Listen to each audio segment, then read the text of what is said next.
आज हमारे बीच, जैसा कि हम सब लोग को पता है और हम सब लोग उत्सुक हैं उनकी बातों को सुनने के लिए। हमेशा से बड़ी ही ऐसी रुचिपूर्ण बातें हम लोगों ने प्रोफेसर भनावत के मुख से सुनी है, जो हमेशा कुछ न कुछ हम लोगों को देकर जाती हैं।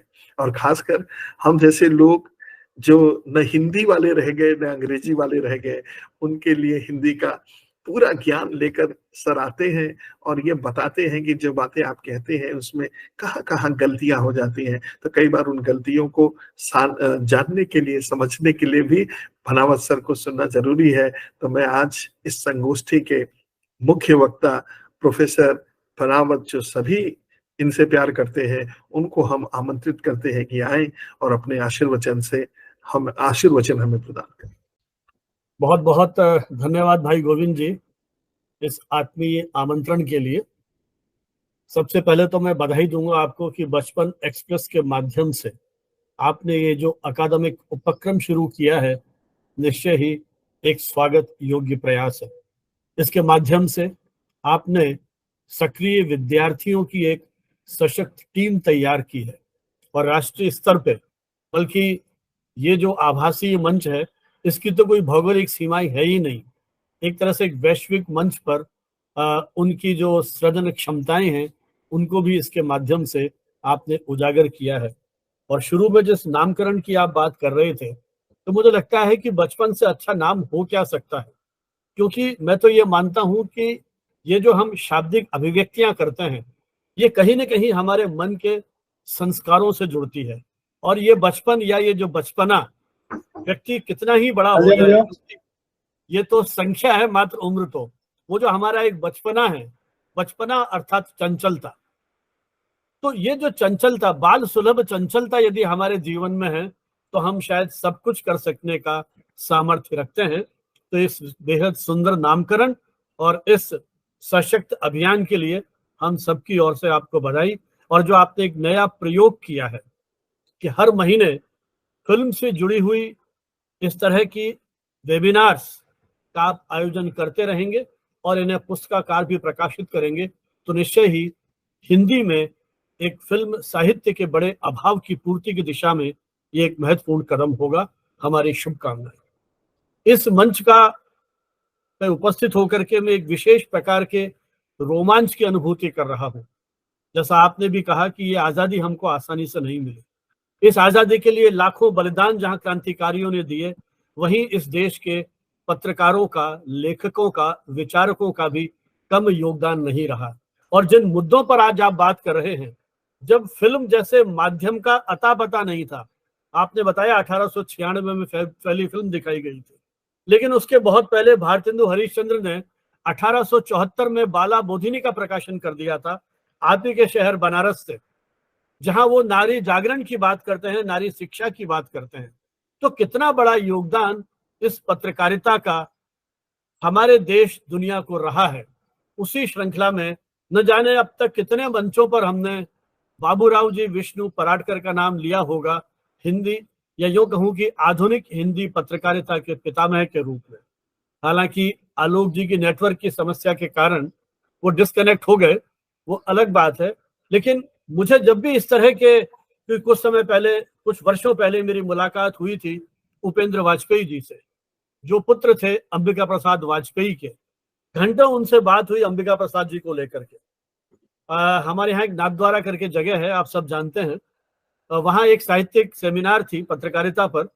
वहाँ मुझे गिरीश चौधरी जी मिले, जो बीएचयू में जियोलॉजी के प्रोफेसर थे और भारतेंदु के प्रपौत्र थे। उन्हीं के जीवन काल में, शायद अब वो दुनिया में नहीं है जैसा मैंने सुना था, लेकिन उन्होंने मुझे अपने घर पे आमंत्रित किया बनारस प्रवास के दौरान, और मैंने उनका घर देखा, जहां वो डेस्क देखी जहां भारतेंदु बैठ के लिखा करते थे। तो जब हम इतिहास के उन पन्नों को टटोलते हैं जिनको हम पुस्तकों में पढ़ते रहे, आप कल्पना कीजिए कि भारतेंदु को हस्तलिखित उसमें हमें उनकी एक पत्रिका जिसका प्रकाशन नहीं हो पाया, उनका अचानक अवसान हो गया, उसके प्रूफ देखने को मिले, तो एक रोमांच की अनुभूति होती है। तो पराडकर जी के पौत्र को इस मंच पर देखना निश्चय ही एक अनायास ही जिस तरह का एक थ्रिल महसूस होता है कि हम उस परिवार के किसी सदस्य से मिल रहे हैं जिनका हिंदी पत्रकारिता को, और सबसे बड़ी बात मराठी भाषी होते हुए हिंदी पत्रकारिता की जो अद्भुत सेवा की है, और आलोक जी को भी जो मैंने देखा किस तरह से उन्होंने रंग कर्म के माध्यम से, थिएटर के माध्यम से एक पूरी पत्रिका का प्रकाशन करके अभियान को आगे बढ़ा रहे हैं।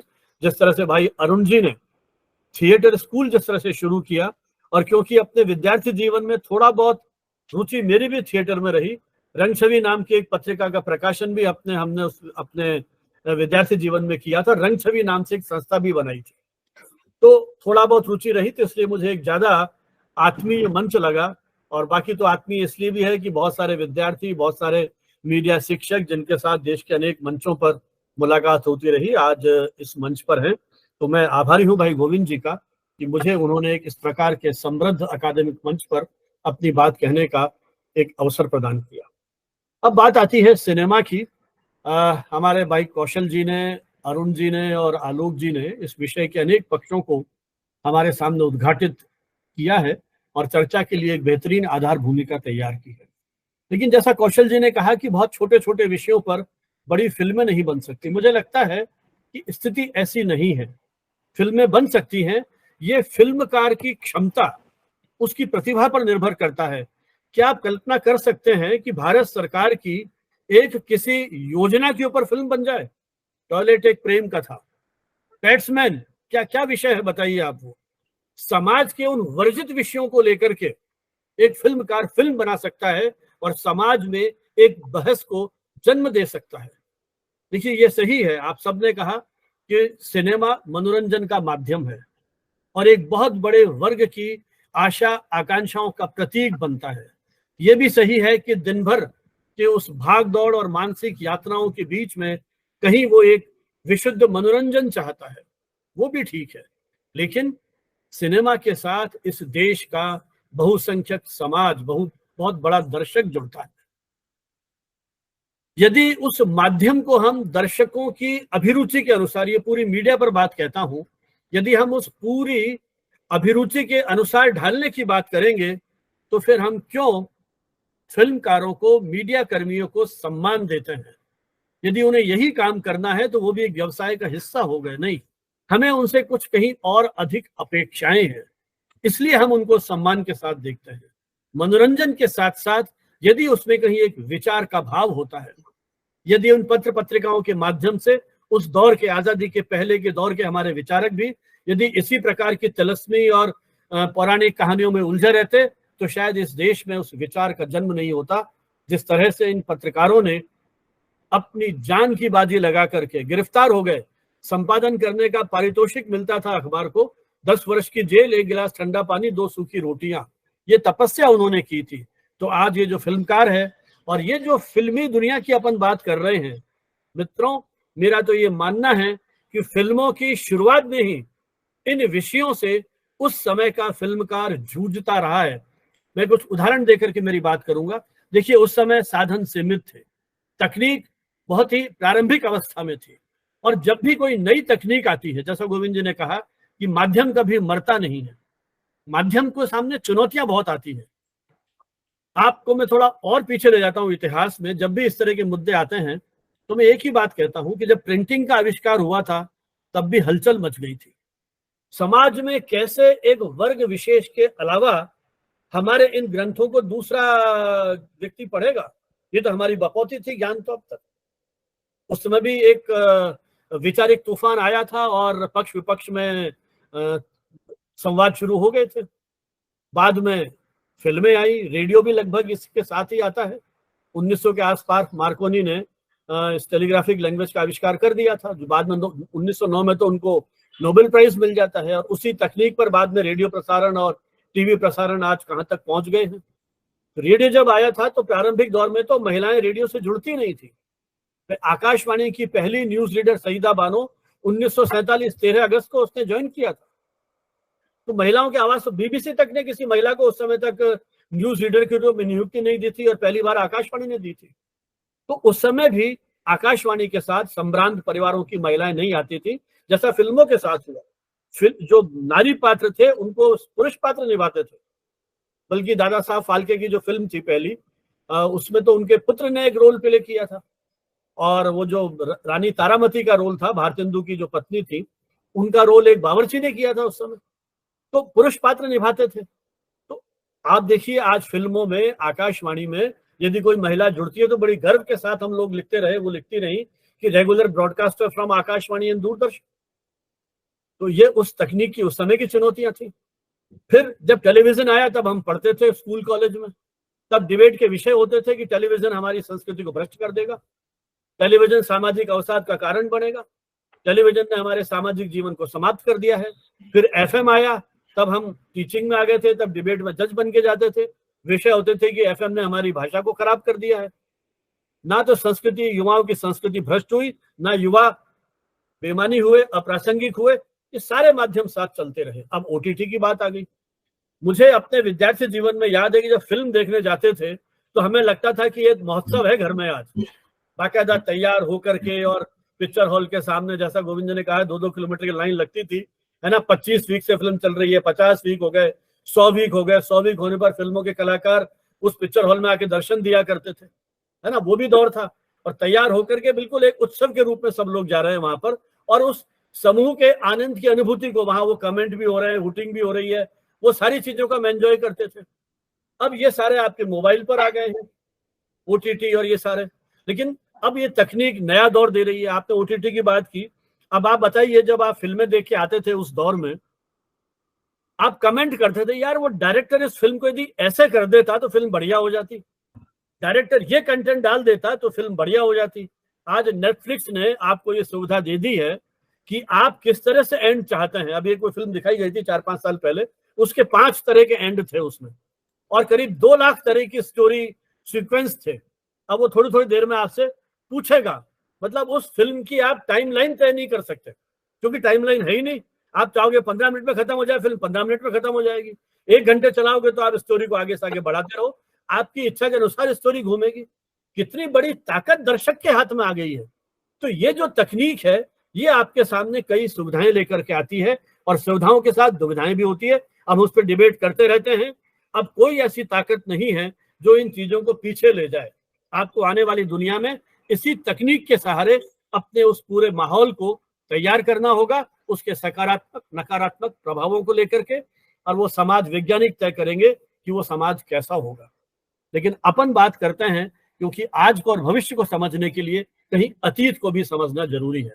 तो थोड़ी सी पृष्ठभूमि में उस पर भी डालूंगा।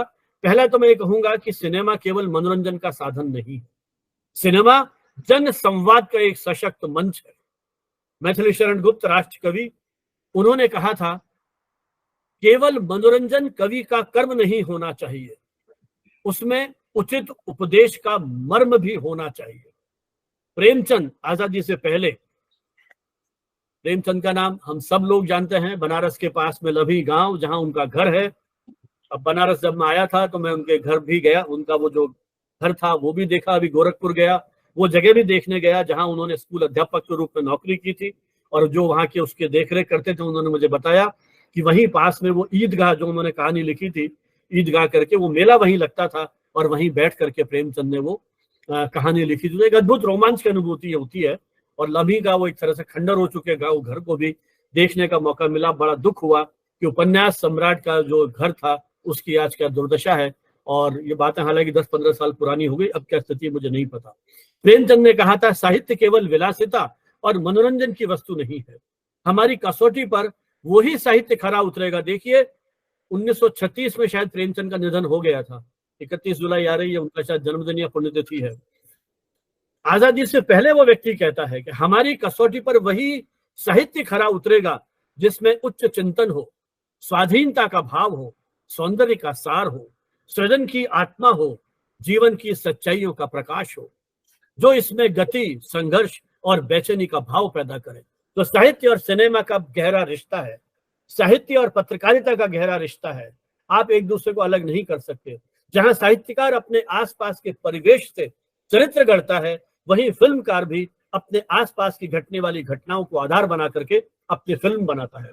और जैसा शायद गोविंद ने बात छेड़ी थी, या किसी ने कहा था कि जब हम किसी चरित्र को गढ़ते हैं तो हम यथार्थ को क्यों नहीं, मतलब यथार्थ को ही यदि दिखाना है तो हम क्यों देखें, हम जीवन में भुगत ही रहें।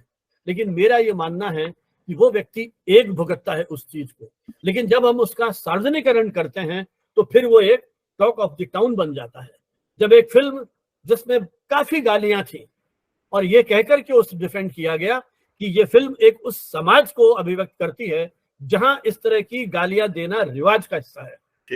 तो मैं ये बात कर रहा था कि जिस तरह से प्रेमचंद ने अपनी बात कही थी कि साहित्य में विलासिता नहीं हो, तो फिल्म में भी हमारा यही है कि मनोरंजन हो उसमें, लेकिन विलासिता की बात नहीं होनी चाहिए। दोनों का कहीं ना कहीं सामंजस्य और जो समय के पक्ष हैं उनके। चलिए, धन्यवाद गोविंद जी। बल्कि मेरे लिए तो ये अच्छी उपलब्धि रही कि मैंने इस वक्तव्य के बीच में माननीय कुलपति महोदया जी को भी सुना और उन्होंने जिस तरह से संक्षेप में अपने सार गर्भित उद्बोधन से हम सभी का मार्गदर्शन किया है, हम विशेष आभारी हैं। और जैसा भाई गोविंद जी ने शुभकामनाएं दी हैं, तो हम भी यही कहेंगे कि जिस तरह से अयोध्या पे आज पूरे देश दुनिया की निगाहें हैं राम मंदिर के बहाने, तो आने वाले समय में आपके नेतृत्व में यह विश्वविद्यालय भी उन ऊंचाइयों को छुए, वो नए प्रतिमान कायम करे कि देश दुनिया शिक्षा के एक उत्कृष्ट केंद्र के रूप में भी इस विश्वविद्यालय को देखे और वहां आने को आतुर हो। आइए अब अपन जो अपना मुख्य मुद्दा था उस पर चलते हैं।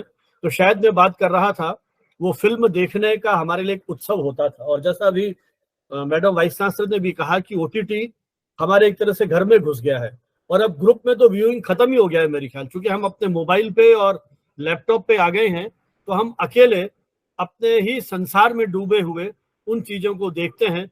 फिल्म में तो हम प्रसन्न होते थे, तालियां बजाते थे, दुखी होते थे, रुमाल से आंसू पहुंचते थे, रुमाल को गीला कर बाहर निकलते थे, यार फिल्म बहुत अच्छी थी, 3 घंटे रोने गए थे वहां अच्छी फिल्म देखने के लिए, आंसू बहाते हुए बाहर निकल रहे हैं। तो वो अलग तरह का संसार है, अब अलग तरह का संसार है। ये मुझे लगता है कि जो समकालीन परिवेश है उसका प्रभाव पड़ता है और हमें उसे कहीं ना कहीं किसी न किसी रूप में स्वीकार करके स्वयं को तैयार करना होगा। तो हमारी जो 1 सदी से अधिक की जो सिनेमा यात्रा है उसमें मुझे लगता है 4-5 तरह के मुख्य चरित्र महिलाओं के उभर के आते हैं फिल्मकारों के माध्यम से।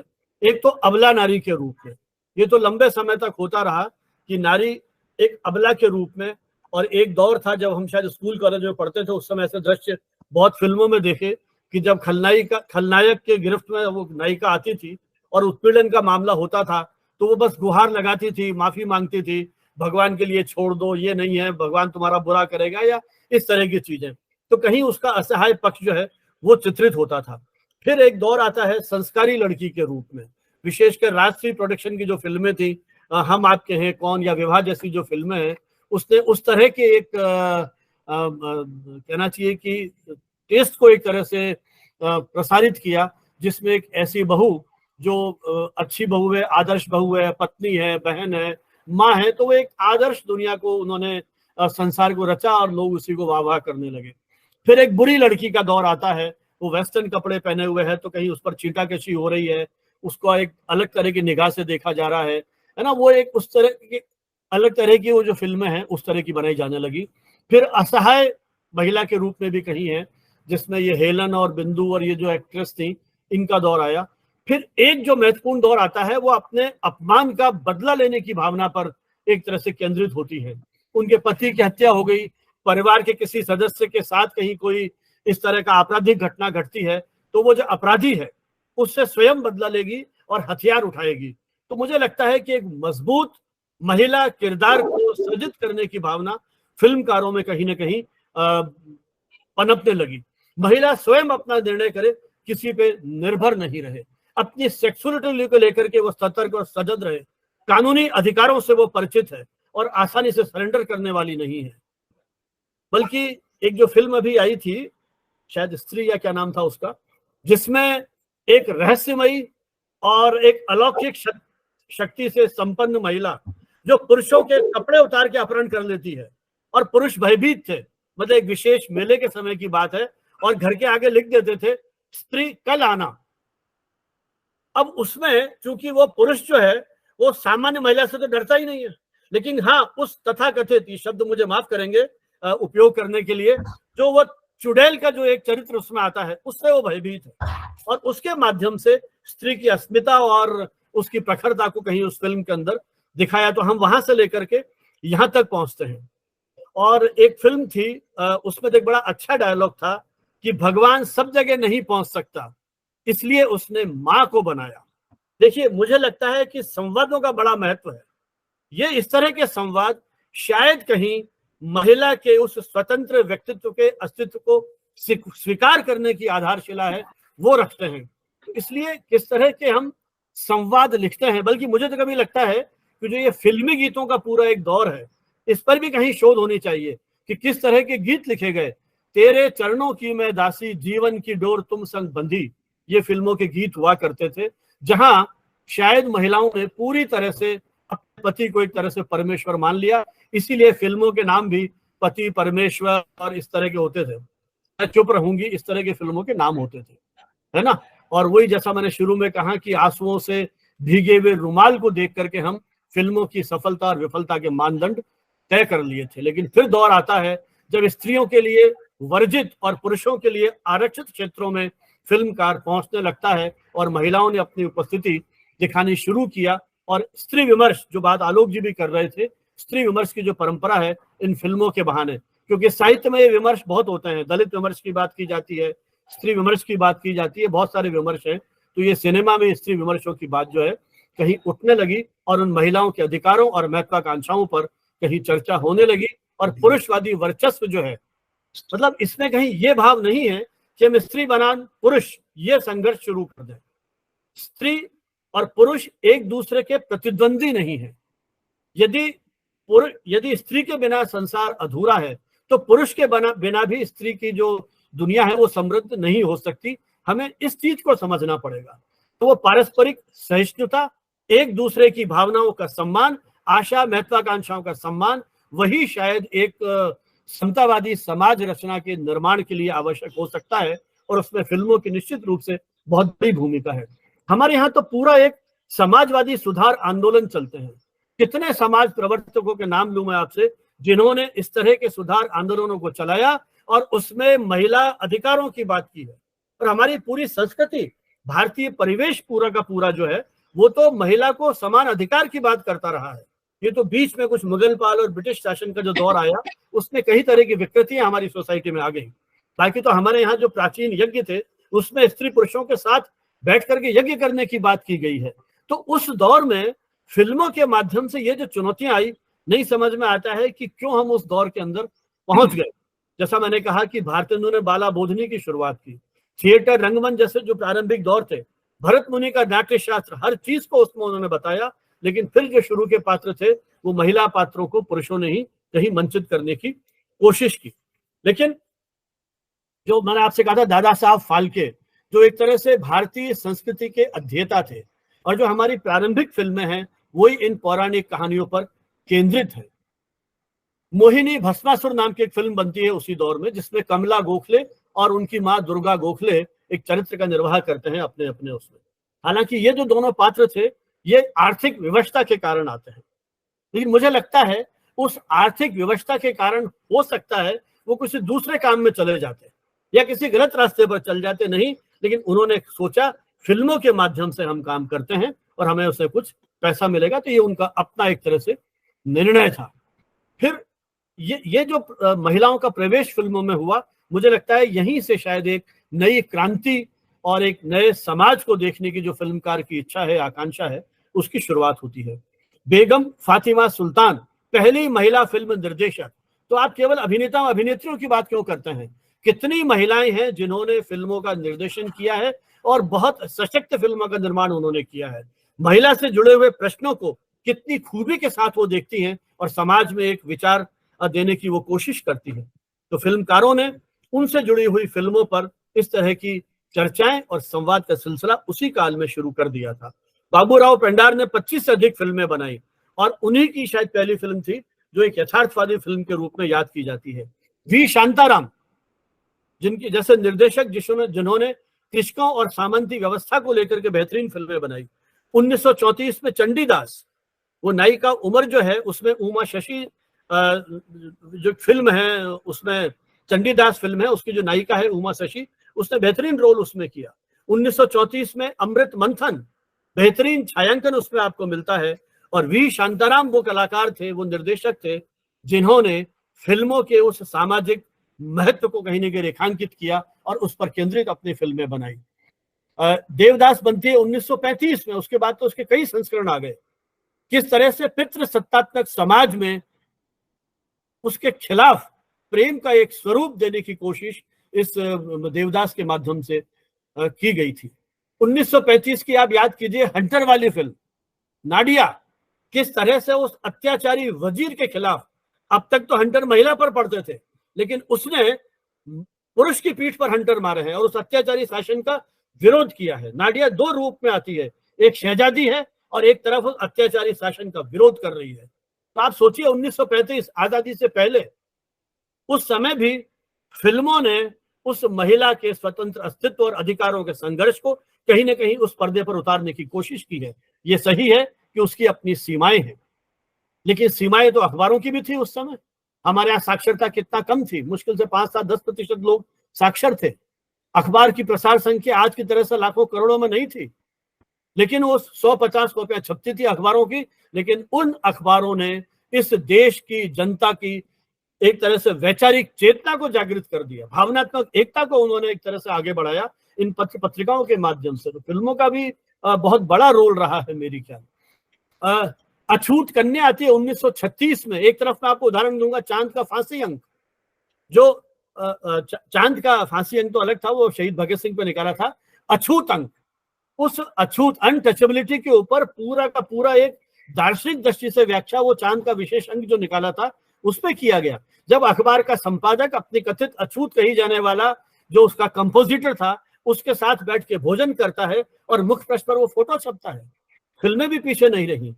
अछूत कन्या जैसी फिल्म जो बॉम्बे टॉकीज ने बनाई थी, देविका रानी, जिसको आप अधिकृत रूप से हिंदी फिल्मों की पहली नायिका मान सकते हैं, उन्होंने इंग्लैंड में, वो क्योंकि रविन्द्रनाथ टैगोर के परिवार से एक तरह से जुड़ी थी, तीसरी चौथी पीढ़ी की वो थी देविका रानी। हिमांशु रॉय से जब उनका संपर्क होता है लंदन में, तो वो विवाह बंधन में बन जाते हैं।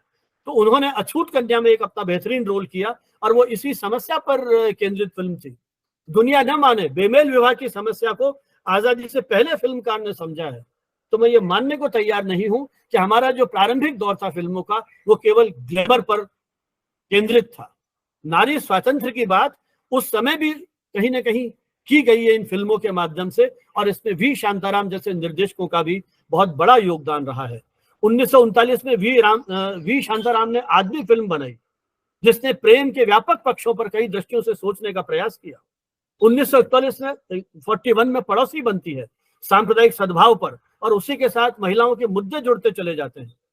वी शांताराम ने सिनेमा को मनोरंजन की बजाय सामाजिक परिवर्तन का सशक्त माध्यम माना था और एक विचार दिया, और उस विचार से आगे वो सिनेमा बढ़े, ये उनकी कोशिश थी। 1940 में महबूब खान, जिसको आप हिंदी फिल्मों का पहला शोमेन कह सकते हैं, महबूब खान ज्यादा पढ़े लिखे नहीं थे, लेकिन फिल्मों में आ गए और एक फिल्म बनाते हैं औरत, कृषि और एक कृषक जीवन पर आधारित और स्त्री के ऊर्जावान संघर्ष का कितना सटीक और सजीव चित्रण आप महबूब खान की उस फिल्म में देख सकते हैं। कितना गरिमापूर्ण चित्रण 1940 में, फिर इस बात को रेखांकित करूंगा, आजादी से पहले का जो हमारा सिनेमा है उसमें कितनी ज्यादा सामाजिक चेतना आप देख सकते हैं। अब्दुल रशीद की पागल फिल्म सामाजिक नियमों में भौतिक रूप से दमित स्त्री की उस आशा महत्वाकांक्षाओं को वो अपनी उस पागल फिल्म के माध्यम से उसकी भावनाओं का एक सशक्त चित्रण करते हैं, जिसमें पृथ्वीराज कपूर ने भूमिका निभाई थी एक डॉक्टर के रूप में, और एक पुरुषत्व का वहशीपन उस फिल्म के माध्यम से, पृथ्वीराज कपूर के माध्यम से आप देख सकते हैं। 1940 में एक फिल्म और बनी थी, पूजा कामकारिया, वो उसकी शायद निर्देशक थी, उनकी फिल्म थी। दो बहनों के बीच का संघर्ष और पाश्विक यौनिकता का जिस तरह से वर्णन किया गया है, पारिवारिक विसंगतियों को जिस तरह से दिखाया गया है, लगता है 1940 में यह बनी फिल्म अपने समय से बहुत आगे की फिल्म थी। इसीलिए साहित्यकार, फिल्मकार, पत्रकार, ये जो इस तरह के रचनात्मक विधाओं के धनी लोग हैं, इन्हें हम युग दृष्टा कहते हैं। किस तरह से मानसिक स्तर पर उस प्रेम व्यापार, प्रेम की भावनाओं को चित्रित करते हुए जिंदगी बनती है, इन फिल्मों के माध्यम से आप समझ सकते हैं। 1940 की अछूत, गोविंद जी समय हो जाए तो मुझे बता देना आप, क्योंकि विषय बहुत लंबा है। जब आपको ऐसा लगे कि समय की सीमाओं का अतिक्रमण हो रहा है, मैं वहीं रुक जाऊंगा। मुझे लग रहा है कि यहाँ जो भी उपस्थित है, बाकी कई लोग तो यहाँ से चले गए, तो जो सुनना चाहता है वही है यहाँ पर। ठीक है। तो 1940 में अछूत फिल्म बनती है जिसमें ऊंची जातियों की रूढ़ियों पर तीखा प्रहार किया गया है। इसकी नायिका अपनी जान देकर के, अपने जीवन की बलि देकर के उस मंदिर को खुलवाती है। फिर 1947 के बाद बिमल राय जैसे कलाकार, फिल्मकार आते हैं, जिन्होंने आवारा जैसी फिल्म बनाई, जो राज कपूर जिसके साथ जुड़े थे, और कितनी लोकप्रिय हुई। और कहते हैं रूस में तो वो फिल्म बहुत लोकप्रिय हुई। और इसकी छोटी सी झलक अभी पिछले महीने में उज्बेकिस्तान गया था, जो किसी जमाने में सोवियत संघ का ही हिस्सा था। वहां भारतीयों के प्रति जो कहना चाहिए कि दीवानापन, प्रेम भी नहीं कहूंगा, दीवानापन है, उसकी छोटी सी झलक मैंने उनके बहुत सारे जो पर्यटन स्थल है वहां देखी। वो देखते ही मैंने तो मेरी वाइफ से कहा कि तुम साड़ी पहन के आते यदि यहाँ, तो शायद यहाँ लोग सर पे उठा लेते। वो देखते ही इंडिया इंडिया, नमस्ते नमस्ते। और कुछ लोगों ने उस राज कपूर और आधुनिक जो फिल्म कलाकार हैं उनको भी याद किया। तो आप देखिए फिल्म के माध्यम से एक कलाकार किस तरह से इन भौगोलिक सीमाओं को पार करते हुए अपनी वैश्विक पहचान, जिसकी भाषा और संगीत, मुझे लगता है संगीत और ये जो फिल्म और इस तरह की चीजें है ना, इनका कोई भाषा नहीं है, ये तो अपने आप लोग इसके अंदर डूब जाते हैं।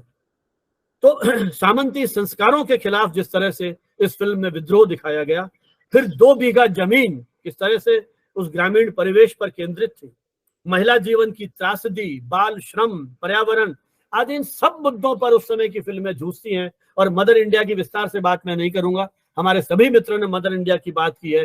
फिर महबूब खान औरत के बाद मदर इंडिया बनाते हैं, और इसके माध्यम से नरगिस एक ऐसी कलाकार बन जाती है जो युग युग तक याद की जाएगी। और इसी फिल्म ने उस मानवीय चेतना को उद्वेलित करने का बहुत ही सशक्त प्रयास किया था। फिर आती है सुजाता। देखिए किस तरह से एक कथित अछूत कही जाने वाली अनाथ बालिका सुजाता के माध्यम से किस तरह से उस सारे परिवेश को तोड़ती है। और जब एक क्योंकि ये हमारे यहाँ माना गया है कि जाति से कोई छूत अछूत का भाव नहीं है, आप किस तरह का कार्य करते हैं वहां वो परिवेश आप उसके लिए जिम्मेदार होता है। फिर विमल राय की आती है बंदनी, वो भी नारी जीवन पर केंद्रित फिल्म थी। भोग विलास से हट करके किस तरह से आप महिलाओं की क्षमताओं का सकारात्मक दोहन कर सकते हैं, वो इस फिल्म के माध्यम से दिखाया गया। श्याम बेनेगल की अंकुर, अनेक फिल्में उस दौर में आई हैं जो उस महिला व्यक्तित्व पर केंद्रित थी और बेहतरीन फिल्म है, जिनको शायद कौशल जी ने समानांतर और आर्ट फिल्म के रूप में व्याख्यायित किया। लेकिन मुझे लगता है कि ये समानांतर और आर्ट फिल्म की जो उस समय के हमारी धारणाएं हैं, अब ये व्यावसायिक फिल्मों में वो कला का सौंदर्य, क्योंकि अब शायद सब चीजों को मिलाकर के बात कहने की जो प्रवृत्ति है वो हो गई है। लेकिन उस समय के फिल्मकारों ने उन नायिकाओं को महिला जीवन के विभिन्न परिवेशों में और विभिन्न रूपों में देखने का प्रयास किया है।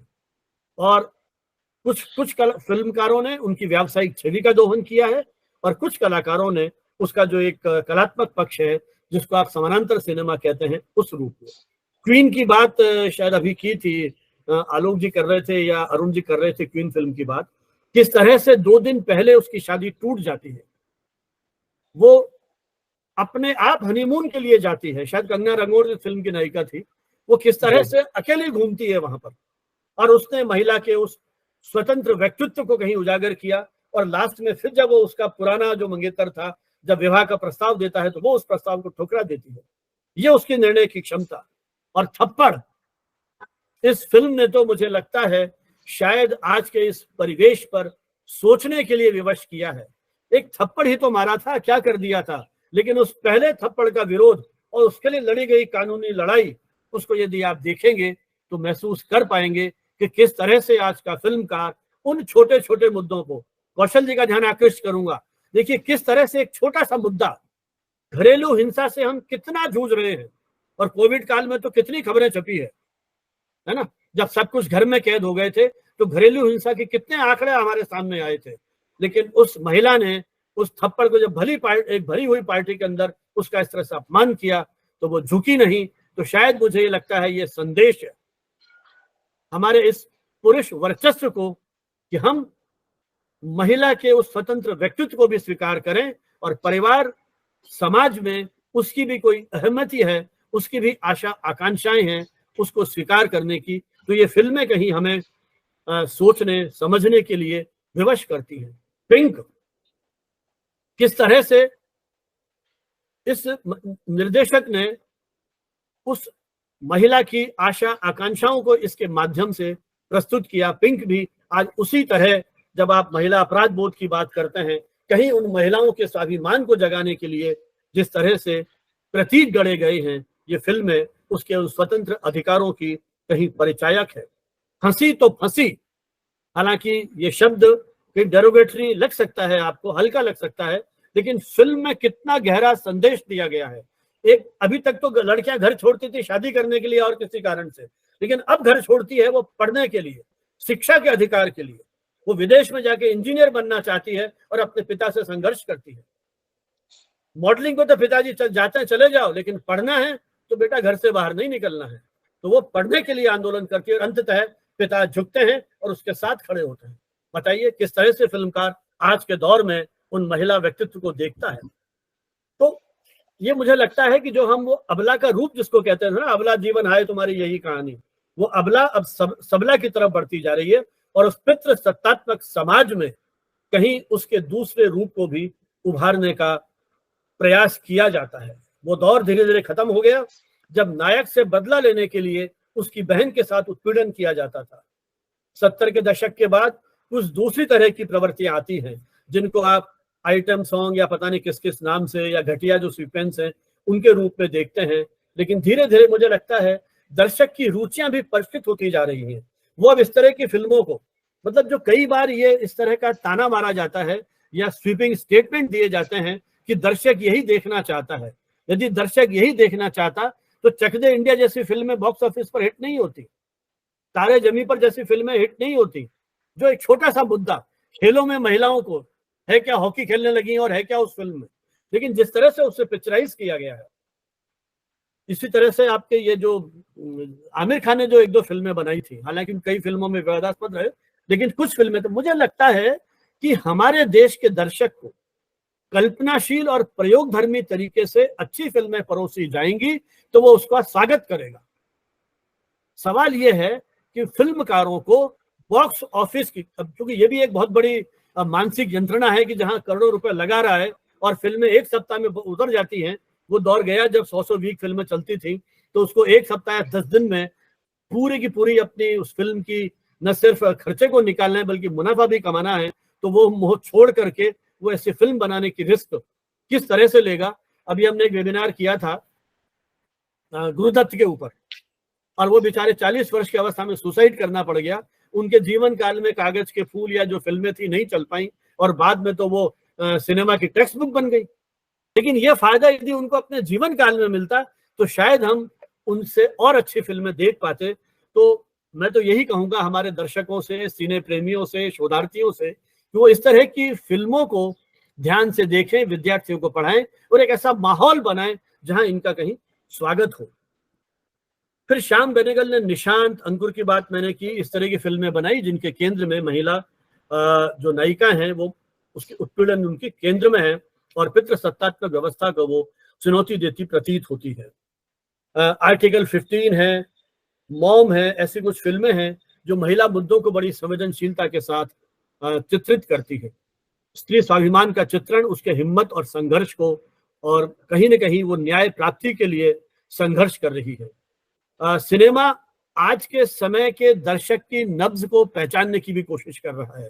इसलिए मुझे लगता है कि फिल्मों के फॉर्म से लेकर के उसके कंटेंट, उसके विचार, उसकी भाषा, उसकी प्रस्तुति, वो चरित्र, उन सब में कहीं न कहीं बदलाव आ रहा है। इसलिए दर्शक की भी भूमिका अब कहीं बदल रही है। अभी हमारे शायद कौशल जी ने, किन्हीं मित्र ने बात की थी कोटा फैक्ट्री की। अब बताइए वो ब्लैक एंड व्हाइट की फिल्म है पूरी की पूरी, है ना। अब कलर्ड के दौर में आप ब्लैक एंड फिल्म के माध्यम से, क्योंकि इंसिडेंटली इस फिल्म की कुछ शूटिंग, कुछ पार्ट कोटा में मेरी जो कजिन है उसके घर पे हुई थी, तो उस फिल्म के बारे में, उनके कलाकारों के बारे में 2 दिन तक वो वहीं रह के शूट किया था, तो वो थोड़ा बहुत आइडिया है। शायद तीसरा या चौथा जो उसका एपिसोड था उसमें वो था। जब उसको मैंने देखा, उसने मुझे लिंक भेजे उसके, तो मैंने देखा तो ब्लैक एंड व्हाइट में है। तो एक कलाकार उसके लिए कोई ग्लैमर या तड़क भड़क की जरूरत नहीं है। वो कितनी सहज रूप से अपनी बात कह सकता है, आपके संवाद में, आपके अभिनय में। वो संजीव कुमार की एक फिल्म थी जिसमें वो गूंगे और बहरे का रोल करते हैं। अब आप बताइए, पूरी फिल्म 2.5 घंटे की फिल्म, आपसे वो संवाद ही नहीं कर रहा है और आप देख रहे हैं और उठते नहीं हो अपनी सीट से। कितनी बड़ी ताकत है आपके अभिनय में। तो जब ऐसे सशक्त अभिनेता होंगे, ऐसे सशक्त निर्देशक होंगे, ऐसे सशक्त स्क्रिप्ट राइटर होंगे, तभी आप फिल्मों से मनोरंजन के साथ साथ बदलाव की आहट या संवेदना या धड़कन को जो है महसूस कर पाएंगे। हाईवे की वीरा, और उसका एक चरित्र और है उस वीरा का जिसका नाम है महावीर। अब एक तरफ उसकी मां है वीरा की, जो अपने पति के अत्याचारों से पीड़ित है, और वो वीरा महावीर के अत्याचारों से पीड़ित है। किस तरह से वीरा उस सारे घटनाक्रम को सहन करती है और मां को भी कहीं बचाने की कोशिश करती है। तो मुझे लगता है कि इन जेंडर के इश्यूज से ये फिल्में तार्किक दृष्टि से तर्क वितर्क करते हुए उस वर्गीय टकराव तक जाती है। तो ये एक बहुत बड़ा बदलाव इन फिल्मों को मैं कहीं महसूस करता हूं। फिर आप देखिए, माँ का फूल एक फिल्म में कंवारी माँ के बच्चे को मान्यता दी गई है। ये भी मुझे लगता है कि एक बहुत बड़ी पहल है कि जब आप किसी कुंवारी माँ के बच्चे को मान्यता देने के विषय पर फिल्में बनाए, कहीं ना कहीं हमारे पूरे जो हमारी मानसिकता है समाज की, उसको बदलने के लिए। क्योंकि मैं ये भी कहूंगा कि विचार एक दिन में विचार नहीं बदल सकते आप, लगातार हैमरिंग जरूरी है। हम जब पढ़ते थे, अब थोड़ा दूसरा दौर देखा है, हमारे पेरेंट्स शायद वो चीज सहन नहीं कर पाते थे, लेकिन अब हमारे बच्चों में एक सीमा तक वो सहन कर लेते हैं। तो ये जो बदलाव है, इसमें कई दशक लगते हैं। इसलिए इन कलाकारों को, फिल्मकारों को आगे की सोच करके फिल्म बनानी पड़ेगी। भूमिका में स्मिता पाटिल, अर्थ में शबाना आजमी, अस्तित्व में तब्बू जैसी स्वतंत्र चेतना स्त्रियों की छवि कहीं ना कहीं आपको सोचने के लिए विवश करती हैं। और इसी तरह हाईवे नाम की एक ऐसी फिल्म है जिसमें किस तरह से महिलाएं झूठी इज्जत के नाम पर अपने परिवार में शोषण का शिकार होती रहेंगी, उस विषय को बड़े कद्दावर के साथ उठाया गया है ना। और पिंक की बात मैंने की थी, किस तरह से महानगर में नौकरी करती 3 लड़कियां, एक पंजाबी है, एक मुस्लिम है और एक नॉर्थ ईस्ट की है, और पर्थ में एक विधवा है, एक पति की प्रताड़ना से त्रस्त है, और तीसरी अपनी देह की अपनी मर्जी से जीने वाली बिंदास लड़की है। और अपनी तरह से ये तीन पात्र जो दोनों फिल्मों में हैं, वो अपनी तरह से जीवन जीते हैं, अपने उल्लास में जीते हैं। और शायद यही संदेश इस फिल्म के माध्यम से फिल्मकार है देना चाहता है। क्वीन की बात मैं आपसे कर चुका हूं, किस तरह से उसने रूढ़ियों तक स्त्री को चिर शिशु के रूप में देखने की जो भावना है उसको तोड़ा है। किस तरह से अपने मंगेतर से ठुकराए जाने पर वो अकेली यूरोप चली जाती है। यह स्त्री की गरिमा और सम्मान की यात्रा है। यह यूरोप की यात्रा नहीं है, यह स्त्री के सम्मान और उसकी गरिमा की यात्रा है। और जो चिर शिशु का जो अवधारणा है महिला के लिए, उस अवधारणा को यह फिल्म कहीं ना कहीं तोड़ती है, उस सामाजिक व्यवस्था से टकराती है। जैसा मैंने आपसे कहा कि स्त्री के बिना यदि पुरुष अधूरा है, तो पुरुष और स्त्री दोनों का एक साथ। और इस फिल्म में एक गाना है, मैंने होठों से लगा ली तो हंगामा हो गया, पी नहीं है उसने, होठों से लगाई है। और पुरुष जो मर्जी आए करे, शराब में बहकता रहे, उसके लिए सब जायज है। तो मुख्य धारा के सिनेमा इन कला फिल्मों की सादगी और सौंदर्य से भी जुड़ेंगे, तो शायद जिन चिंताओं को आप इन विभिन्न मंचों पर व्यक्त कर रहे हैं, उसकी समाधान की दिशा में हम एक कदम बढ़ते जाएंगे। क्योंकि अब जो नायिकाएं आ रही हैं वो पहले जैसे संकोच में नहीं है। अब उस फैंटेसी से बाहर निकल जाइए कि वह शिफॉन में लिपटी सिपटी संकुचित नायिका आपको फिल्म के पर्दे पर दिखाई देगी। अब वो है जो संकोच में नहीं है, वो बेपरवाह ठाके लगाती है, गाना गाती है ना। पहले तो वो नायक के आगे पीछे या पेड़ के आगे पीछे चक्कर काटती है। अब उस तरह के झूठे अनुशासन या पराधीनता में रहने के लिए वो तैयार नहीं है। क्वीन की रानी प्रेम की दास्ता से मुक्त होकर के सम्मान का जीवन चुनना चाहती है। यही भावनाएं इस दौर की अनेक फिल्मों में देने की कोशिश की गई है। और शायद औरत की, महिला की शख्सियत की वापसी का यात्रा इन फिल्मों के माध्यम से हम समझ सकते हैं। पुरुष उसका प्रतिद्वंदी नहीं, सहयोगी है। और दर्शक को भी अब वो लटके झटके नहीं चाहिए, उसे भी कहीं ना कहीं चिंतन के लिए ऐसी बेहतरीन फिल्में चाहिए जिसमें इस दिशा में अनुराग कश्यप, दिवाकर बनर्जी, इम्तियाज अली जैसे पुरुष निर्देशक हैं, तो जोया अख्तर, रीमा कागजी, किरण राव जैसी महिला फिल्मकारों ने भी हिंदी सिनेमा को तीखे तेवर दिए हैं।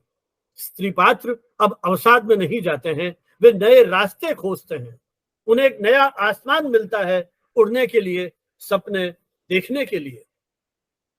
बाल विवाह, अनमेल विवाह, सती प्रथा आदि पर बनी हुई पहले की जो फिल्में थी, जो समाज के उस खोखलेपन को अभिव्यक्त करती थी, ससुराल के शोषण के बाद भी पति परमेश्वर मानती थी, लेकिन मीरा नायर, दीपा मेहता, तनुजा, चंद्रा, फराह खान आदि कई ऐसी फिल्म निर्देशक, कलाकार आ गए हैं जिन्होंने स्त्री छवि के लिए एक नया रचना संसार या फिल्में जो हैं वो कहीं ना कहीं रची हैं और हमारे सामने प्रस्तुत की हैं। तो वैसे तो मुझे लगता है कि बहुत सारी फिल्में हैं, जैसे फैशन है और कॉरपोरेट है, ऐसी बहुत सारी फिल्में हैं जिन्होंने स्त्री का स्वार्थ या मतलब के लिए उपयोग करने जैसे मुद्दों पर हमारा ध्यान आकृष्ट किया है, उस उपभोक्तावादी संस्कृति की और हमारा ध्यान जो है वो आकृष्ट किया है। तो बॉक्स ऑफिस से हटकर फिल्मकार अब परंपरागत ढंग से हटकर के नए सिरे से सोचने लगे हैं। जैसा अरुण जी कह रहे थे कि एक गुंडा आता है और 150 लोगों को एक साथ, ये एक नायक आता है और 150 गुंडों को मार के भगा देता है, पुरुष के उस वर्चस्व को अब उस तरह की फिल्में हम नहीं देखना चाहते हैं। और पहले नायक को छुड़ाने के लिए नायिका बहुत तरह के समझौते खलनायक से कर ली थी, अब वो दौर खत्म हो गया, वो लटके झटके सारे खत्म हो गए। अब वो परंपरा से चले हुए सिंदूर, करवा चौथ और ये सारी जो फिल्में हैं वो सब खत्म होती चली जा रही है। हालांकि साहिब बीबी गुलाम एक बहुत क्लासिक कृति के रूप में मानी जाती है, लेकिन उसका गाना में कहीं देख रहा था कि एक उसकी जो छोटी बहू है अपने पति के पैरों में गिरकर, न जाओ सैया छुड़ा के भैया, कसम तुम्हारी मैं रो पड़ूंगी, है ना, और वो जो है वो फिर वहां कोठे पे चला जाता है। तो ये इस तरह की रोने पीटने वाली जो फिल्में हैं, मेरी ख्याल आज के दौर में स्वीकार दर्शक भी नहीं करेगा। जब उस समय की गायिका कहती थी, तुम ही मेरे मंदिर, तुम ही मेरे देवता, तुम ही मेरे पुजारी, ये इस तरह की जो गाने हैं जहाँ पूर्ण समर्पण है। मैं बात कर रहा था आपसे पैडमैन की, किस तरह से अक्षय कुमार इस छोटे से विषय को लेकर के अपनी पत्नी के साथ जूझता है, फिर वो इस एक्सपेरिमेंट को सफल करने के लिए एडमिशन लेता है और किस तरह मेडिकल स्टूडेंट्स के साथ मिलकर के, और वो जो मेडिकल स्टूडेंट थी जब उसके प्रेम में पड़ जाती है तो उसने प्रेम को ठुकरा करके अपनी उसी पत्नी को स्वीकार किया। तो ये देखिए ना किस तरह से उसने उस छोटे से मुद्दे को लेकर के, तो बहुत मुझे लग रहा है बहुत महत्वपूर्ण फिल्में हैं ये, जिन पर हमें चर्चा की जानी चाहिए। इसी फिल्म की मैंने आपसे बात की, वीरे दी वेडिंग, जिसमें एक बिंदास जीवन जीने वाली वो जो रूढ़िवादी विचारों को तोड़ करके उसके खिलाफ संघर्ष करके उन लड़कियों की कहानी है, उन मित्रों की कहानी है जो अपनी शर्तों पे जीवन को जीती है। अपनी शर्तों पे जीवन जीने का अधिकार केवल लड़कों का नहीं है, उनका भी है, उनका भी अधिकार है। दिल चाहता है जैसी फिल्में उस नए जीवन की तरफ हमको कहीं संदेश देती है। करीना कपूर, सोनम कपूर, जो नई फिल्म आई है अभिनेत्रियां, स्वरा भास्कर, मीरा सूद, ये सब कहीं ना कहीं उसी परंपरा का निर्वाह करती है। मुझे लगता है आज के दौर में स्त्री मुद्दों से जुड़े लगभग सभी विषयों पर फिल्में बन रही हैं, स्त्री मुद्दों को आगे बढ़ाने की बात की जा रही है और डायरेक्टर भी कहीं एक्टिविस्ट हो गए हैं और उसको भी उनके उस सारे विचार मंथन में, उनके अभिव्यक्तियों में वो सारा का सारा झलकता है। एक धड़कन फिल्म आई थी जिसमें एक गाना था, एक डायलॉग था, मैं तुम्हें भूल जाऊंगा हो नहीं सकता और तुम मुझे भूल जाओ या मैं होने नहीं दूंगा। अब ये प्रेम की पराकाष्ठा भी हो सकती है और दूसरी ओर धमकी भी हो सकती है। क्या आपने पूरा अधिकार उस पर मान लिया? तो मैं बार बार ये कह रहा हूं, क्योंकि भाषा के शिक्षक रहे, भाषा के साथ जुड़ाव रहा, तो भाषा हमारे संस्कारों से जुड़ती है और फिर अल्टीमेटली वो उसी तरह के विचार को प्रकट करती है ना। मीटू के आंदोलन, किस तरह से ये आंदोलन हमारे यहाँ शुरू होते हैं, तो कहीं ना कहीं स्त्री की आवाज को जागरूक करने में इन फिल्मों का, जब अभी बात कर रहे थे गोविंद जी, अमिताभ बच्चन ने यही तो कहा था उस डायलॉग में कि ना एक शब्द नहीं है, पूरा का पूरा एक वाक्य है। तो देखिए एक वाक्य, वही थप्पड़ वाले में भी एक वाक्य था वो वाक्य आपके पूरे जीवन संस्कार को, मैं तो कई बार ये देखता हूं ना, इवन व्हाट्सएप पे जो मैसेज आते हैं, एक सेंटेंस आपकी पूरे वैचारिक परिवेश को प्रभावित कर सकता है। तो चाहे कहानी फिल्म की बात करें, गुलाब गैंग की बात करें, मर्दानी, मैरी कॉम, दम लगा के हाइशा, अब ऐसे पता नहीं कितनी सारी फिल्में, साहब बहुत लंबी लिस्ट मेरे पास है जिसमें इस तरह की फिल्म, निर्जा, वो जो प्लेन हाईजैक हुआ था, किस तरह से एक एयर होस्टेस, आप एयर होस्टेस के सौंदर्य की बात करते हैं, उसके पीछे इसकी सूझबूझ, उसकी हिम्मत, उसका साहस, किस तरह से वो किडनैपर से टकराती है, अपनी जान पे खेल गई, किनको बचाने के लिए, सहयात्रियों को बचाने के लिए कोई फिल्म बना दी गई उसके ऊपर। पुरुष भयभीत हो गए, किसी की हिम्मत नहीं हुई टकराने की, वो एक एयर होस्टेस टकराती है जाकर के। लेकिन हम किस तरह से उनकी मजाक में या किस तरह से उनके ग्लैमर से प्रभावित रहते हैं, उसके साहस और सूझबूझ की भी चर्चा होनी चाहिए। छपाक एक सनकी की क्रूरता को झेलकर एक हिम्मत न हारने वाली एक ऐसी लड़की की कहानी छपाक फिल्म है। तो जिस तरह से उद्देश्यहीन सिनेमा स्तरहीन और निम्न होगा, इसी तरह से सिनेमा भी यदि उद्देश्यहीन होता है, निम्न स्तर का होता है, तो वह समाज में इसी तरह की कुत्सित और विघटनकारी प्रवृत्तियों को जन्म देगा। अमिताभ बच्चन का 1985 का एक डायलॉग है, मर्द को दर्द नहीं होता, ये फिर उसी पुरुषोचित मानसिकता का प्रतीक है। संवाद हमारे अंतस में बैठ जाते हैं, हमारे संस्कार बन जाते हैं। इसलिए क्यों हम कहते हैं लड़कों को, बेटा लड़कियों की तरह से क्यों रोते हो, तुम लड़की हो, लड़का होकर के रोते हो।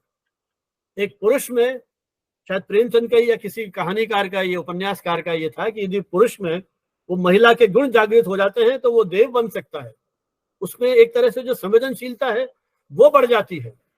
सलमान खान का दबंग का डायलॉग देखिए, प्यार से दे रहे हैं रख लो, नहीं तो थप्पड़ मार के देना भी आता है। स्त्री हिंसा की पराकाष्ठा, आप हिंसा का सामान्यकरण कर रहे हैं।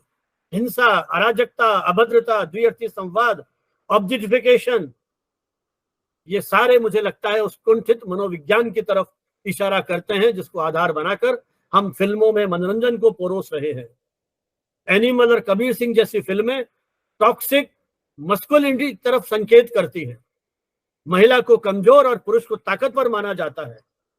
ऐसे सामाजिक सांस्कृतिक मानदंड जहां कायम होंगे, जहां कठोरता का भाव होगा, वो ऐसी ही उत्पीड़न वाली संस्कृति को जन्म देंगे, घरेलू हिंसा को जन्म देंगे, यौन उत्पीड़न के लिए लोगों को प्रेरित करेंगे, एसिड हमले के लिए आमंत्रित करेंगे। इसलिए हमें इस तरह की फिल्में, आमिर खान की एक और आई थी सीक्रेट सुपरस्टार, किस तरह से एक नाबालिग लड़की अपनी मां की रक्षा करती है, उसके घटिया सोच और हिंसक व्यवहार वाले पिता के चंगुल से आजाद करती है, और बाद में इस जीत को मां बेटी दोनों मिलकर के सेलिब्रेट करते हैं। तो देश मात्र पूजक कहलाता था, उसमें इस तरह के पुरुषवादी सोच के लिए कोई स्थान नहीं होना चाहिए। ये हिपोक्रेटिक संस्कृति हमारे लिए बहुत घातक है।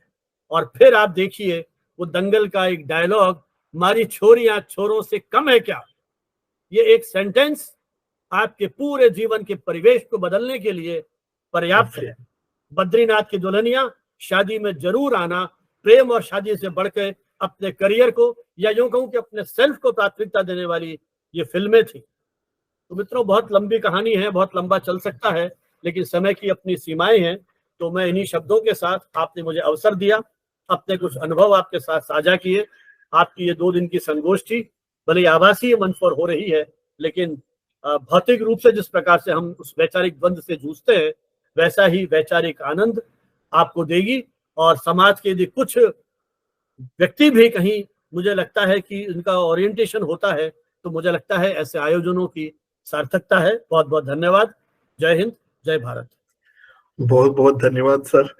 मुझे ये लगता है कि जिस आनंद की प्राप्ति के लिए ये कार्य शुरू किया गया था, उस आनंद में हम लोग भाव विभोर हो चुके हैं, और इसका श्रेय जाता है संजीव भनावत सर को।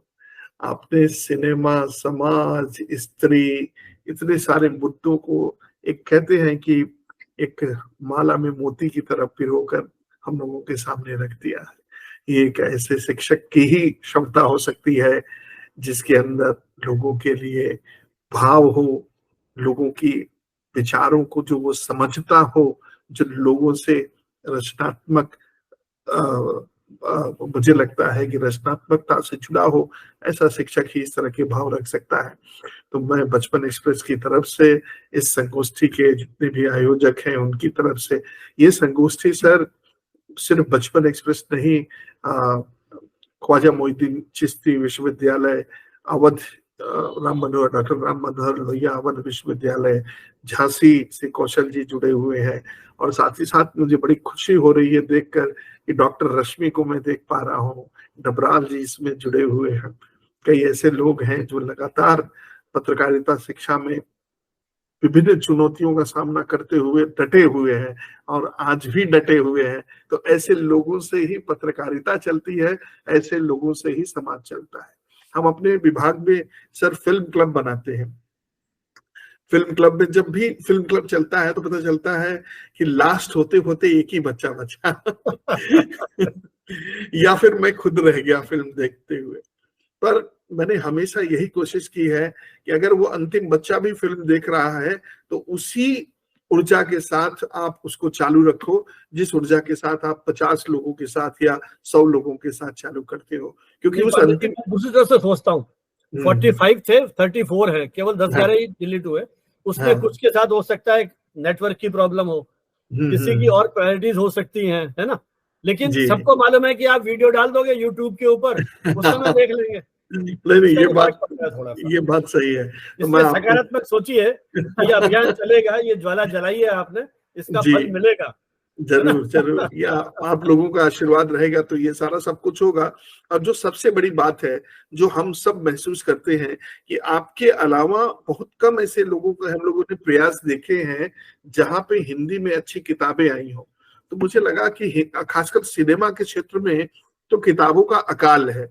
तो अगर हम इस तरह की संगोष्ठी को करते हैं, आयोजित हर 2 महीने पर करने का इसका प्रयास है कि हर 2 महीने में हम एक किताब के रूप में एक ऐसे विषय को लेकर रखेंगे जहां पे सिनेमा के इतिहास के साथ साथ ही उनके जो विचार हैं वो भी रखे जाए, तो मुझे लगता है कि हिंदी माध्यम के बच्चों को बहुत अच्छा एक संग्रह मिलेगा जहां से वो बहुत कुछ सीख सकेंगे। तो मैं आपका सर बहुत बहुत धन्यवाद देता हूँ। आपने एक फिल्म की बात कही थी 2 बीघा जमीन, मुझे लगता है सिनेमा हमेशा से बहुत सारी बातें कहता रहा है। हम लोगों ने सिनेमा को किताब नहीं माना, हम लोगों ने सिनेमा को हमेशा मनोरंजन माना। अगर हम किताब मान लेते तो उस 2 बीघा जमीन के शंभू महतो ने जब अपनी जमीन को गिरवी रखा तो हमें सूदखोरी की समस्या के बारे में बता रहे थे। उस जमीन को छुड़ाने के लिए शंभू महतो जब शहर जाता है तो माइग्रेशन की समस्या को बता रहा था। शंभू महतो जब शहर में लोगों से लड़ता है तो अमीरी गरीबी को का जो फिल्म में प्रदर्शन किया वो बताता है। शंभू महतो जब अपने बच्चे के लिए, बीमार बच्चे के लिए दवाइयों के लिए तड़पता है तो वो हमारी अपनी आसपास की परिस्थितियों के बारे में बताता है। शंभू महतो हमें बता रहा था कि विकास के मायने क्या होने चाहिए, क्या बड़े बड़े औद्योगिक जो फैक्ट्रियां लगती हैं वही विकास है। अगर हमने शंभू महतो को देखा होता तो बड़ी बड़ी फैक्ट्रियों की जगह गांधी के ग्राम स्वराज की बात सामने करके एक नए विकास की इबारत लिखते। लेकिन सिनेमा को हमने मनोरंजन समझा और सिनेमा को हमने कभी भी किताब के रूप में नहीं पढ़ा। अब मुझे बड़े गर्व के साथ मैं कहता हूं कि सिनेमा के इस दौर में बहुत सारे ऐसे बच्चे हुए हैं और खासकर अम्बेडकर विश्वविद्यालय में सिनेमा को समझने की हम लोगों ने अलग जगह रखी है। तो वहां पे बहुत सारे विद्यार्थी जुड़े हुए हैं जो सिनेमा पर शोध कर रहे हैं और विभिन्न उनके आयामों पर शोध कर रहे हैं। तो मुझे लगता है कि आगे चलकर सिनेमा के विभिन्न आयामों पे अच्छे शोध भी मिलेंगे और बहुत अच्छा काम मिलेगा। मैं जितने भी उपस्थित लोग हैं सभी शिक्षक शोधार्थी है, तो मुझे लगता है कि सर सामने है और समय तो हो चुका है, लेकिन मैं 10 मिनट और समझता हूं कि बातचीत के लिए हो सकता है कुछ प्रश्न आपके मन में हो, कुछ बातें आप कहना चाहते हो तो 2-2 मिनट में आप अपनी बातों को रखिए और हम लोग आपके विचारों को भी सुन सकते हैं। तो कोई भी इस तरह से है जो प्रश्न पूछना चाहता है, विचार रखना चाहता है, अपने भाव को यहाँ पर बताना चाहता है तो उसका स्वागत है। सर मैं भानावत सर से एक सवाल पूछना चाह रही थी। प्रभात सर, पूछिए। सबसे पहले तो भानावत सर माफी, क्योंकि आपने मेरा नाम लिया और उस समय मैं अपने लैपटॉप के पास नहीं थी। और ये बात हेमंत घर आए तो उन्होंने मुझे बताया कि सर ने बोला था तुम्हारा नाम, तो उसके लिए सर सॉरी। सर मेरा सवाल ये है कि जैसे ओटीटी, चूंकि अपने टॉपिक मतलब अपने सेमिनार का नाम है ओटीटी, उसमें शामिल है, तो एक जो मेरे जहन में एक सवाल आ रहा है कि जैसे ओटीटी प्लेटफॉर्म पे इतनी सारी फिल्में हैं, और अभी सारे सर लोग भी बात कर रहे थे, अरुण सर ने भी बात करी थी, इनफैक्ट आपने भी बात की थी कि जो मतलब सब लोग अपना अपना अपने सिस्टम पे बैठ के, अपने मोबाइल पे बैठ के, अपने हिसाब, अपने टेस्ट के हिसाब से फिल्म देख रहे हैं। तो डेमोक्रेटाइजेशन ऑफ कंटेंट पे आप मतलब आपकी क्या राय है? जी सर। ये तो मैं शुरू से कहता रहा हूँ कि ये जो मीडिया है इसने सूचनाओं का लोकतांत्रिकरण किया है, लेकिन समस्या ये है कई बार कि जब हम अकेले में देखते हैं, अब मान लीजिए कोई बच्चा देख रहा है, क्योंकि अभी तो हर एक के हाथ में चला गया है, अब वो कितना परिपक्व है। एक उम्र के दौर में सिनेमा के साथ भी यही बात है, वहां तो आपके पास सेंसर बोर्ड है जो उम्र के हिसाब से चीजों को तय कर रहा है। ओटीटी की रीच तो सब जगह है, और ओटीटी की फिल्में भी, हालांकि ओटीटी को मैंने नेटफ्लिक्स और ये सब्सक्राइब तो कर रखा है, लेकिन मेरा मन ही नहीं लगता है इस पर। जब देखता हूँ तो ऐसा लगता है इस छोटे से पर्दे पर क्या देखो यार, मतलब लैपटॉप के ऊपर, टीवी बॉम्बे में है नहीं मेरे पास, तो मैं उतना ज्यादा सीरीज नहीं देख पाता हूँ। जो थोड़ा बहुत अखबारों में रिव्यू पढ़ता हूँ उसी के हिसाब से। तो सूचनाओं का जो दौर है, तो सबसे बड़ी समस्या यही है कि सूचनाएं और सामग्री इतनी अधिक मात्रा में हमारे पास आ गई है, उसमें विचार धीरे धीरे खत्म होता चला जा रहा है।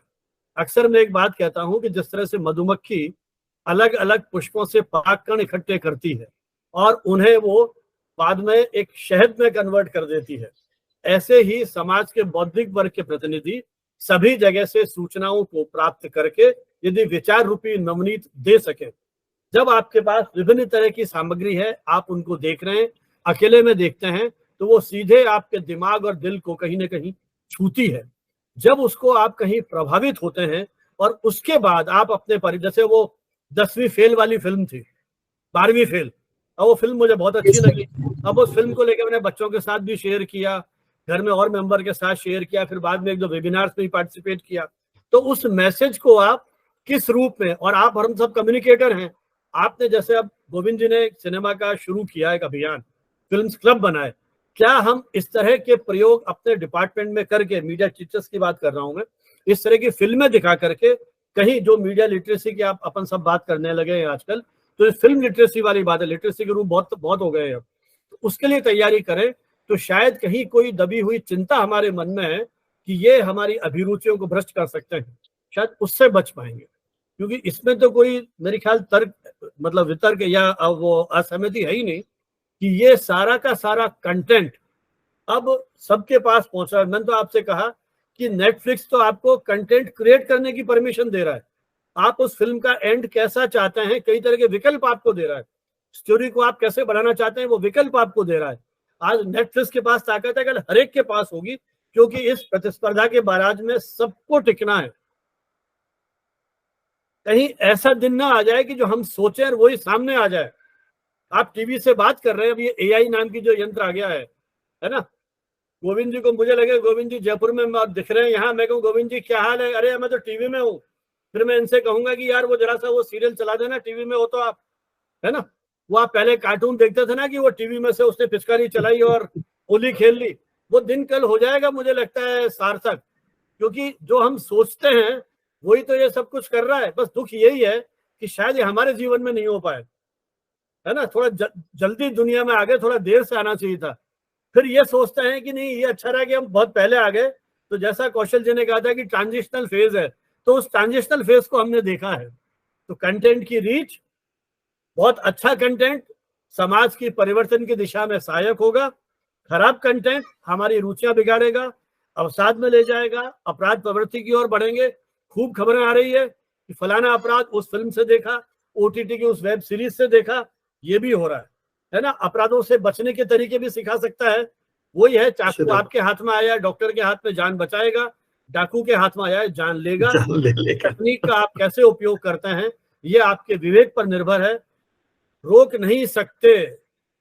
वो 2 साल का बच्चा भी मोबाइल देख के वो पेरेंट्स को देख के खुश नहीं होता है, मोबाइल देख के वो चुप हो जाते हैं रोते रोते। ये क्या क्या टेक्नोलॉजी है, ये मुझे समझ में नहीं आता है, क्योंकि मैं तो उस दौर से गुजर रहा हूँ एज ए ग्रैंड पेरेंट। तो वो 2-2.5 साल का बच्चा इस मोबाइल में ऐसा क्या है कि वो उसके लिए लालायित रहता है उन चलते फिरती आकृतियों से। ये बहस हम 70 के दशक में करते थे, जब हम ये कहते थे कि बच्चा स्कूल में 5 घंटे टीवी देखता है और 1 साल में रोज के 5 घंटे मिला के 365 दिन में इतने घंटे टीवी देख लेगा, और 5 घंटे स्कूल में 200 घंटे, तो 1000 घंटे और 4000 घंटे तो टीवी उसको कल्चर सिखा रहा है। अब वो टीवी तो खत्म हो गया, ये बहस इस मोबाइल पे आ गई है। और आप देख लीजिए मोबाइल में कंटेंट क्या है, गलती से आपने कुछ भी ऑन कर दिया गलत चीज, तो फिर वो उसी का ही आना शुरू हो जाएगा। वो एआई का कमाल लग गया, वो सारे वीडियो वो आने लगे जो मोदी जी के खिलाफ है ना। मैं कल अखबार में देखूं कि गोविंद ने अखबार में खबर छपाई, लखनऊ को देखा, तो वो सारे लखनऊ की रिपोर्ट आनी शुरू हो जाएगी, लखनऊ यूनिवर्सिटी में ये हो रहा है, ये हो रहा है। तो ये जो सामग्री का जो ये हो गया है इतना आधिक्य, ये एक अलग तरह की चुनौती है।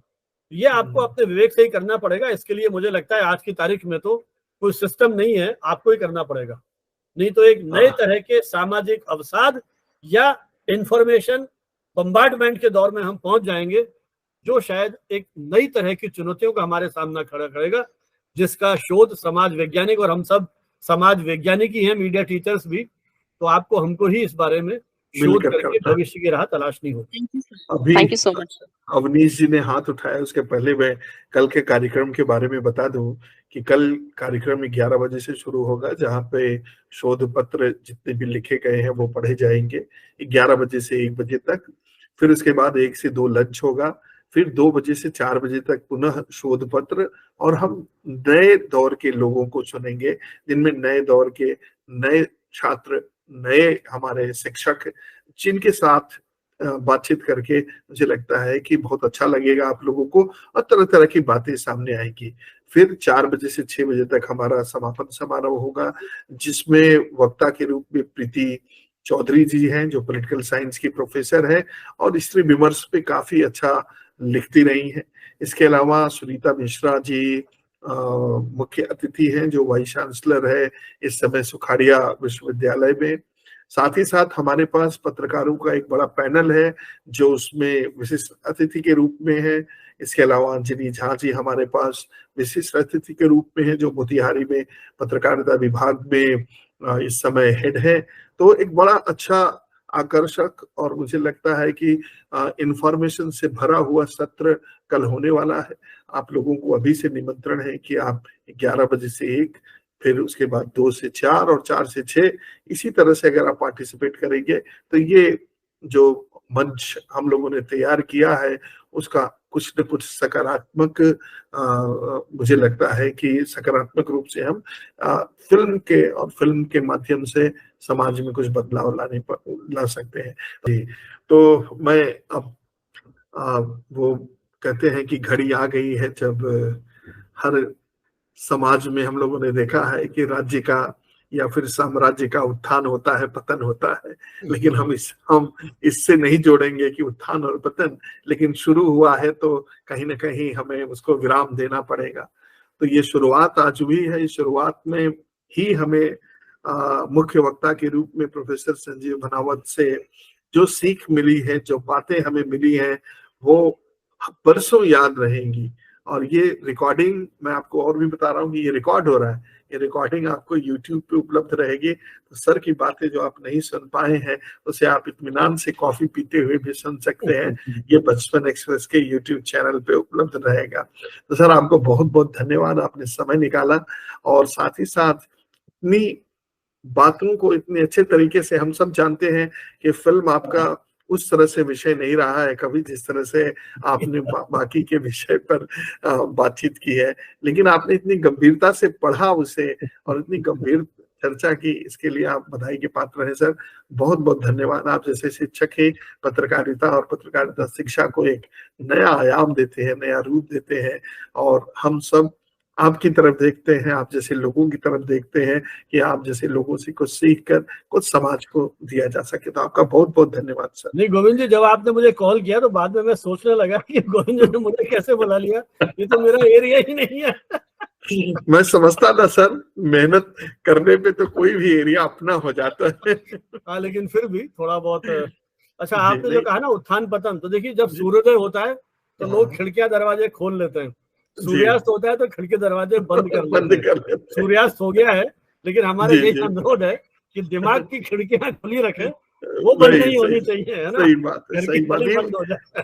ये विचार लगातार जो है चलते रहने चाहिए। और बस सबसे यही बड़ी है। बात है जो मैं ये देखता हूँ कि आज के जो दौर में जो विद्यार्थी आ रहा है, वो पता नहीं क्यों बातचीत नहीं करना चाहता, आपस में बातचीत नहीं करते हैं। आप मतलब कैसे विद्यार्थी हैं, मुझे ये कई बार लगता है। और खासकर शोध छात्र, अगर हम आपस में बातचीत नहीं करेंगे तो सीखेंगे कैसे।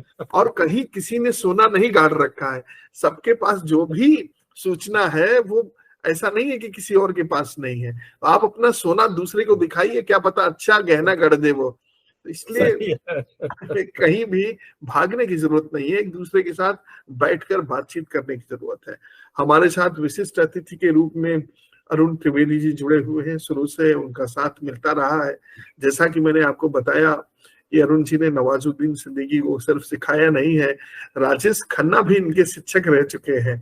तो नहीं नहीं, राजेश खन्ना नहीं। अच्छा, मैं जब भारतेंदु नाट्य अकादमी में पढ़ता था 1981 में, जब मैंने एडमिशन लिया था, तो तो वो अनुपम खेर जी हमारे गुरु थे एक्टिंग के। अच्छा, अनुपम खेर अनुपम जी, खेर जी जी हमारे टीचर थे, लखनऊ में रहते थे। उन्होंने जी। उनसे मुझे पढ़ने का सौभाग्य प्राप्त हुआ है कुछ दिन। दिसंबर 81 में फिर वो फाइनली शिफ्ट हो गए थे बम्बई, तो थोड़ा मुझे समय उनके साथ पढ़ने का कुछ क्लासेस मिला है, और आज भी मुझे बहुत अच्छा लग रहा है। और मुझे तो ऐसा लग रहा है भानावत जी की जितनी भी बातचीत थी, मुझे तो ऐसा महसूस हो रहा था कि मैं भानावत जी की क्लास में बैठा हूँ और इनसे सीख रहा हूँ, सुन रहा हूँ। नहीं नहीं, ये तो तो हमेशा से रहा है सर, मैं बनावट सर बहुत की बातें। बहुत आभारी हूँ बचपन एक्सप्रेस का और आपका, पांडे जी का, मीना पांडे जी का, कि कम से कम आप लोग ने इतनी बढ़िया एक ये आयोजन किया। इतनी एक ऐसी ये चीजें हैं, ये हो सकता है क्लास में बैठ के इतनी अच्छी बातें और इतनी ज्ञानवर्धक बातें ना मिल पाए, लेकिन इस तरह के प्लेटफॉर्म पे ऐसे विशेषज्ञों के माध्यम से हमें बड़ी अच्छी जानकारियां मिल रही हैं। बहुत मैं आभारी हूं आपका कि आपने ये एक मौका हम लोगों को दिया कि हम लोग इनसे जुड़ें और ये सारी बातें सुने और सीखें। बहुत बहुत आपको धन्यवाद। मैं आपको भानावत धन्यवाद जी देता सर, हूँ। आपको बहुत धन्यवाद। आपको सुनने का मौका मिला सर मुझे। अपन तो साथ साथ ही पढ़े, आप भी 80 में, मेरा भी 80 का मास्टर्स है। एक ही बैच के हैं लगभग। जी, इसके अलावा जैसा कि बनावत सर ने कहा, इस आभासी मंच पर बाबूराव विष्णु पराड़कर साहब के पौत्र आलोक जी आए, ये अपने आप में एक बहुत बड़ी बात है। कई बार कहा जाता है कि इतिहास हमें बहुत झकझोरता है। मैं सर अभी उधर उदयपुर गया था, तो हल्दी घाटी गया। जब मैं हल्दी घाटी जा रहा था, हल्दी घाटी के उस घाटी में से जा रहा था, मैं कल्पना कर रहा था कि राणा प्रताप किस तरह से मुगलों से टक्कर ले रहे होंगे, और कैसे वहां पे जहां 17,000 सैनिक एक साथ वीर गति को प्राप्त हो जाते हैं, उस दृश्य को देख के ही किस तरह से रोंगटे खड़े हो गए होंगे। तो ये इतिहास है। तो बाबूराव विष्णु पराड़कर से हम लोग मिले तो नहीं, लेकिन जब उनके किसी अंश को हम देखते हैं तो वही रोमांच होता है। उनकी अनुपस्थिति में भी हम उनको धन्यवाद देते हैं कि और उन्होंने। वही रोमांच मुझे भी हो रहा है कि उदयपुर मेरी जन्मस्थली, आप जाके आए हो। जी सर, जी सर। अब तो मेवाड़ के ही है ना। जी सर, जी सर। अब हमारे साथ झांसी से कौशल जी जुड़े हुए हैं, साथ ही साथ हमारी अपनी बचपन एक्सप्रेस के साथ एमओयू है जो कौशल जी के विश्वविद्यालय के साथ है। तो मैं बहुत धन्यवाद देता हूं कि उन्होंने लगातार न सिर्फ जुड़े रहे बल्कि लगातार प्रयत्न किया और इस संगोष्ठी को सफल बनाया। ऐसे ही विजेंदु जी हैं, जहां से अयोध्या की हमने बात की, अयोध्या से वाइस चांसलर प्रोफेसर प्रतिभा गोयल स्वयं आई और उन्होंने सिनेमा पर इतनी बातें की, ये हम लोगों के लिए काफी मायने रखता है। और साथ ही साथ उनका समर्थन, उनका सहयोग जो भी हम लोगों को मिला, वो हम लोगों के लिए एक मुझे लगता है बचपन एक्सप्रेस को आगे बढ़ाने में, राष्ट्रीय फलक पर स्थापित करने में काफी महत्वपूर्ण भूमिका अदा करेगा। मैं प्रोफेसर प्रतिभा गोयल को भी उनकी उपस्थिति में धन्यवाद देता हूँ। रुचिता सुजाय चौधरी जी भी जुड़ी हुई थी ख्वाजा मोइनुद्दीन चिश्ती यूनिवर्सिटी से, लेकिन उनका कहते हैं ना कि कैमरा खुला नहीं, तो मुझे लगता है कि आज शनिवार को हो सकता है कि कुछ व्यस्तताएं हो। उनको भी धन्यवाद करते हैं। हमारे शिष्य रहे योगेंद्र पांडे जी, इनका मुस्कुराता चेहरा देखकर आप खुश हो सकते हैं। उनके साथ डबराल साहब नमस्कार, जो कानपुर से जुड़े हुए हैं। रश्मि जी कानपुर से जुड़ी हुई है। राम प्रवेश जी अब तो चेहरा दिखा दीजिए, मतलब काफी देर से आप जुड़े हुए हैं। लगातार सुन रहा था सर को, और मुझे वैसे ही लग रहा था कि ये तो अच्छा है कि आपने हमारा सेशन कल रखा है, हम बोलते क्या नहीं, कोई बात नहीं। देखिए, जब एक बड़ा वृक्ष होता है, बरगद का वृक्ष होता है ना, तो उसके नीचे बहुत सारी चीजें, उसको दो अर्थों में आप ले सकते हैं, या तो पता नहीं चलती, या तो फिर वो धीरे धीरे पनपती है। कई सारी चीजें हमने नोट कर ली हैं, वो कल काम आएंगी हमारे। नहीं जरूर। जी। तो एक बार पुनः मैं सभी लोगों को आमंत्रण देता हूं कि आप कल भी जुड़िए। बड़ी सार्थक चर्चा होगी। 11 बजे से 1 बजे तक अच्छे रिसर्च स्कॉलर हैं, शोध पत्र लेकर आ रहे हैं। फिर उसके बाद 2 बजे से 4 बजे तक भी हमारे पास बहुत अच्छे वक्ता हैं और अच्छे शोध पत्र लेकर आ रहे हैं।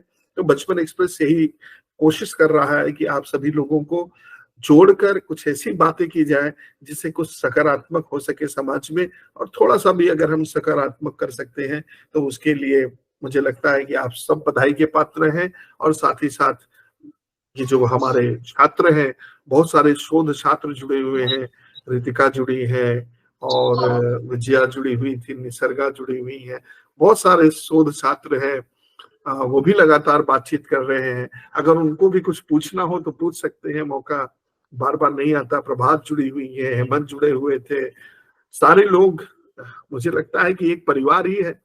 तो वसुधैव कुटुंबकम का ये सारा सब कुछ एक साथ हो जाता है।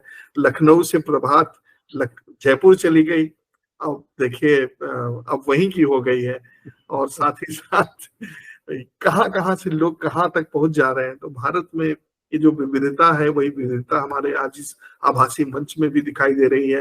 लेकिन सारी विविधता के बाद जो सोच है वो एक है, यही अपने आप में सबसे बड़ी बात है। तो मैं आप सभी लोगों को धन्यवाद देता हूं। अब आप चाय पीजिए, क्योंकि समय हो चुका है चाय पीने का। अगर ऐसे रहते, मैं ये आशा करता हूं कि ऐसी गोष्ठी में विभाग में भी करवाऊंगा, जहां आपको छोले भटूरे के साथ चाय का स्वाद जरूर जो है हम लोग रखेंगे। जल्दी मिलेंगे विभाग में। देखिए, लोकनाथ जी हैं, गाड़ी से जुड़े, मतलब गाड़ी में है लेकिन अभी भी है। तो लोकनाथ जी को भी बहुत बहुत धन्यवाद।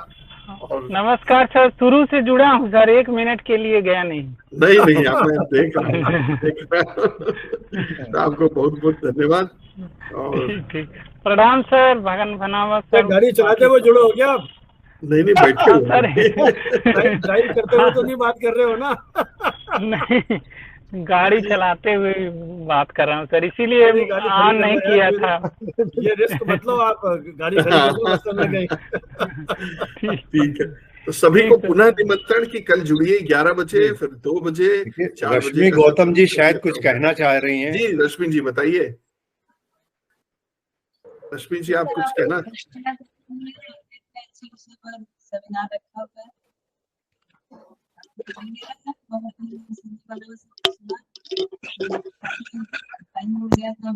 आवाज नहीं आ रही है, थोड़ा आवाज, आपकी आवाज जो है कट रही है। 2 सिस्टम खुले हुए हैं क्या? 2 जगह कैसे दिख रहे हो आप? आवाज नहीं आ रही है। एक बंद कर दीजिए।